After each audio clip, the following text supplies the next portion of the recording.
سلام دوستان عزیز، برنامه نوبتی ترانسفر در عمل است با فراگیری مهمترین و اساسی ترین گزارش‌های زمستانه فوتبالی منظور شما. سابق بازیگر ایرانی تیم‌های روبین و رستاف سردار آزمون پس از کسب تجربه کافی و نشان دادن مهارت عالی ورزشی از جبر و ستم فوتبال روسی خلاص شد. سرگذشت فوتبالباز ایرانی در زمین‌های قهرمانی فوتبال روسی هرچند خود حکایه پرمضمون جالب باشد، لیک داستان عبارت از آوازه‌ها اطراف در خصوص به اروپا کوچیدن سردار خود جالبتر و عالی‌تر بودند. 2 سال اخیر رسانه‌ها آزمون را به هافنهایم و لیون بردند و حتی پیراهن یوونتوس هم پوشانیدند، ولی چطور اخیراً معلوم شد فوتبالباز منتخب ایران اخیراً پیراهن بایر را در بوندسلیگا اختیار کرد. طبق مضمون نقطه نهایی افسانه ترانسفری دور و دراز، تا تابستان آزمون در صف زنیت بازی نموده بعداً چون فوتبالباز آزاد وارد دسته از لیورکوزن می شود. فوتبالباز 27 ساله منتخب ایران شرطنامه 5 ساله با تیم نوش امضا نموده. با وجود این روبین از حق 20% فروش تکراری آزمون محروم می گردد، چرا که زنیت فوتبالبازش را بر عوض پول فروخته نتوانست.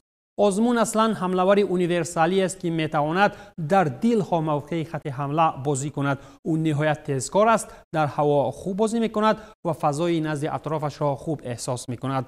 اما سردار نه تنها نشانزن است بلکه به همدستگان نیز منفعت بخش است. آزمون ایده و فلسفه ما را انعکاس میکند. ما خوشنودیم، گفته است دیرکتوری ورزشی بایر رودی فیلر. هرچند که مدعی اساسی برای خریداری آزمون دسته لیون بود و تیم پتر باس مدت‌های طولانی در گفت و شنید قرار داشت و خود مربی هم به طور عمومی سردار را توصیف‌ها می‌نمود و اطمینان داشت که گزارش اخیراً عملی می‌شود، ولی در مورد ارزش آنها به توافق رسیده نتوانستند. لیون از برای آزمون 4 میلیون یورو پیشنهاد نموده، زنیت باشد 5 میلیون می‌خواست. همچنین در میانه ینور ژورنالیست ایتالیایی لوکا مارکتی از آن میگفت که آزمون را از برای جراحت فدریکو کیزا در یوونتوس انتظارند. اینجا نیز کلی چیز به‌برار انجام یافت. در تورین او را حاضر انتظار بودند، اما پیتری ها میخواستند بازیگری خود را تابستان جواب دهند. روز جمعه هفته گذشته باشد دیلی اکسپرس می نوشت که از برای از دست دادن حمله‌ور اساسی خود کریس وود نسبت آزمون بیارلی هم توجه را سر کرد. خلاصه که آزمون طبق یگان وریانتی گفته شده گزارش نکرد و تابستان به صف بایر می پیوندد. زنیت باشد می تواند آرامانه حمله‌ور دیگر را جویا شود و چون وریانت احتمالی علاقه ارتور کابرال از بازل و یوری آلبرتو از اینترنشنال می باشند، چرا که با نفران کندلنگ چون دزیوبا و یوراجام ها رفتن معنای برگشتن با دست خالی از شکار است. تغییرات نوبتی در فوتبال روسیین بر عوض فیودور سمولوی چند پیش به دیناموی مسکو رفته آمدن ویلسون ایزیدور از موناکو می باشد. باشگاه مسکویی علاقه در خصوص گزارش فوتبالباز از صف مانگاسکیا اعلان نموده. با این بازیگر 21 ساله شرطنامه 4.5 ساله امضا شده است. فرانسوی تحت رقم 19 در صف رای هانچیان برآمد نموده، از برایش 3 میلیون یورو پرداخت شده است. همچنین 500,000 یا 1 میلیون یورو دیگر به تیم موناکو چون علاوه پول‌ها پرداخته می شوند. در همین موسم ایزیدور 9 بازی در کل مسابقه ها گذرانیده، در لیگ یکم باشد در عموم 46 دقیقه بازی کرده است. وابسته به آنکه لیگ یکم فرانسه از روی سطح و صفت از پرمیر لیگ روسیه پی‌ها باز پیش گذشته است و هیچ گمان نیست که در آینده نزدیک فوتبال روسی به فرانسوی نزدیک می شود. فرانسوی جوان در زمین‌های سرد روسی هم بدن نرم می کند و هم با پول‌های بیشتر وطن گرم می کند. همزمان باشگاه قدرتمندی پاریژی از یک بازیگر نالازم خود خلاصی یافت و این هم دروازه‌بان ریکو است که طریق اجاره به صف مالیورکا اسپانی پیوست.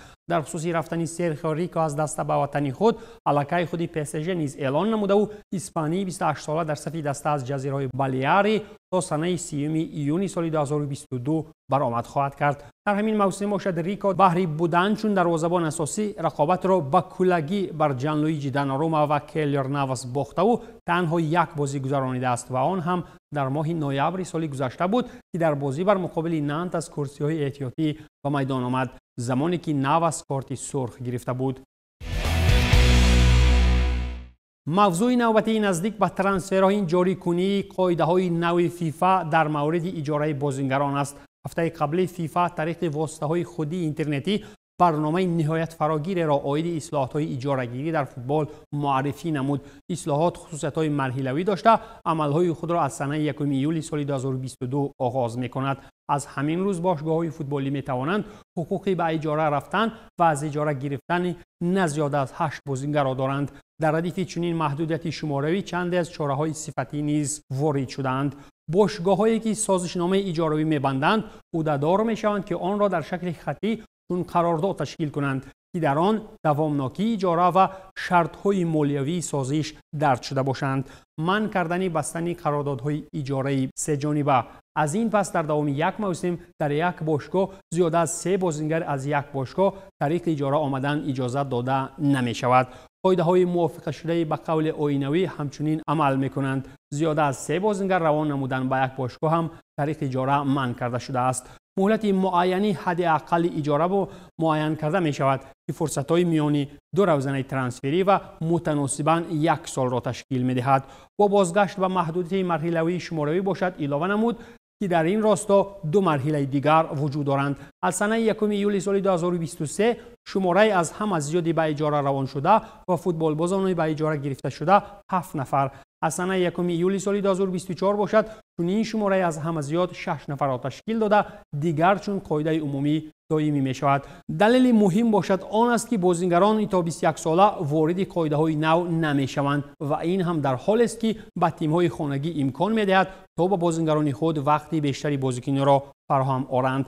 احتمالاً چون این اصلاحات یک قطار عامل ها را به میان آورده است. نمونه روشن می تواند چلسی باشد که عین حال 22 بازیگر در تیم‌های علاهده در اجاره دارد. البته که لندنی ها چون نمونه یگانه بودن نمی توانند. همچنین خطری وجود دارد که چون واسطه گریز از چنین محدودیت‌ها خود بنیاد شبکه‌های مخصوص اطراف گروه‌های یا خود باشگاه‌های به مثال چون حالت با ردبول و سیتی گروپ شود. مشکل است خلاصه گیری نمودن که چنین اصول کاری میتواند واسطه برآمد از مشکل و بنیاد مانع باشد. از بالای چیزی که اقلاً نظارت نمودن جالب خواهد بود. دسته مردمی و شهرتمندترین در روسیه باشد یک گزارش دیگر را انجام داد و این نوبت اسپارتاک با دانیل پروسیوف از کریلیا سویتوف شرطنامه کاری امضا نمود. قرارداد کاری با نیم حمایتگر 21 ساله با مهلت تا سنه 30 ایونی سال 2026 بسته شده. دانیل علاقه در دبی و مشق‌های دسته جمعی دستوی تیم نوش همراه شده است. این نفر در اسپارتاک تحت رقم 25 برآمد نموده. پروسیوف در صف کریلیا باشد 26 بازی گذرانید و یک پاس گل‌آور هم در آمار دارد. سابق حمایتگر منچستر سیتی الیاکیم منگالیا به صف سنت اتین پیوست و با همین ادامه مسند ورزشی در چمپیونات فرانسه میکند. مهلت شرطنامه نوین با بازیگر 30 ساله با سنت اتین تا آخر موسم باشد. باشگاه اخیر منگالیا باشد ولنسیا بوده. این دسته را بازیگر تابستان سال قبلی ترک کرده بود. گزارش دیگری جالب زمستانی باشد اطراف بازیگر برزیلی صورت گرفت و اینجا واگنر لاوی 37 ساله به صف میتیولاند دانیوی گزارش نموده شرطنامه نیم ساله امضا نمود. برزمی واگنر 37 ساله در صف میتیولاند علاقه 6 برزیلی دیگر برآمد نموده. واگنر باشد در باشگاه نوی خود تحت رقم 19 برآمد میکند. باشگاه اخیری واگنر لاو باشد کایرات قزاقستان بود. دسته را که برزیلی ماه دکامبر ترک نموده بود. همزمان اودینیزه دفاعگر آرسنال لندن پابلو ماری را تا انجام موسم به اجاره گرفت. فوتبالباز 28 ساله در تیم ایتالیایی امکان دارد که از جهت‌های مثبت خود را نشان دهد زیرا در صف توپچان در همین موسم ماری هیچ خود را نشان داده نمیتواند و تنها 2 بازی در پرمیر لیگ انگلیا برگزار نموده است و خلاص. این بود فرجام برنامه ترانسفر در عمل. باقی تنسیت و پیروز باشید.